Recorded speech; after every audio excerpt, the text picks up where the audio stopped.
안녕하세요, 여러분. 오늘은 적절한 판단 능력 저하에 대해 이야기해 보려고 합니다. 상황을 판단하는 데 시간이 걸려요. 결정을 내릴 때 불안감이 커져요. 잘못된 선택을 할까봐 걱정이에요. 이런 고민을 가진 분들이 많습니다. 결정을 내리는 것이 이렇게 힘들다는 사실, 정말 많은 압박감을 주고 불안하게 만드는 것, 저도 그 마음을 이해합니다.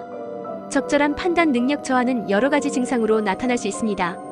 예를 들어 문제를 해결하고 결정을 내리는데 시간이 많이 걸리고 대안이나 선택지를 평가하는 것이 쉽지 않죠.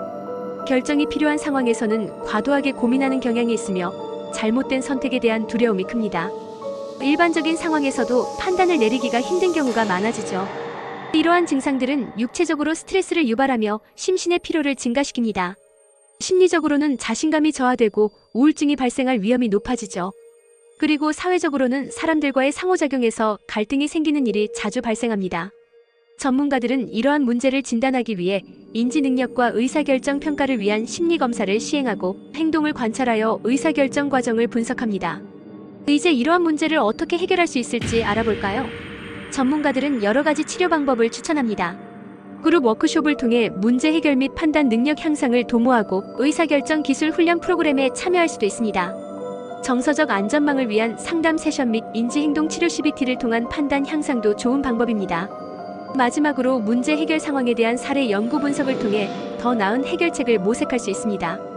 특히 주변에 할아버지나 할머니가 계신 분들은 이 문제를 더욱 신경 써야 합니다.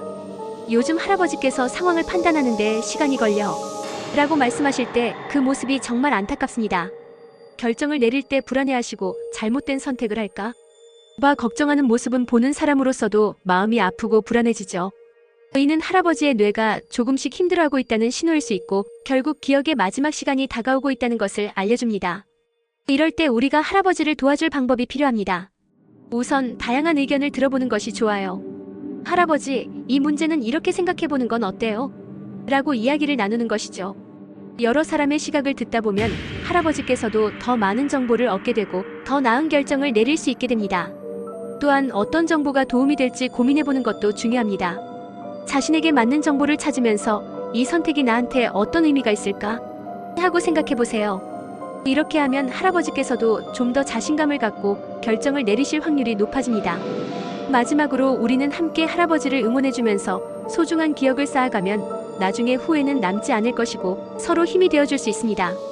이제 적절한 판단 능력 저하와 관련하여 자주 묻는 질문들을 몇 가지 정리해볼게요.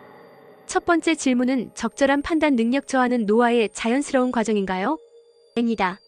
장소와 상황에 따라 달라지지만 어느 정도 맞습니다. 하지만 조기 개입과 적극적인 치료가 필요합니다.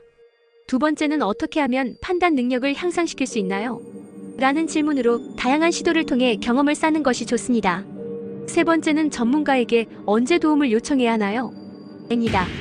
결정 내리는데 지속적인 어려움을 느낀다면 즉시 상담하는 것이 좋습니다. 네 번째 질문은 가족은 어떻게 지원할 수 있나요? 의인대의 격려와 함께 적절한 정보 제공이 필요합니다.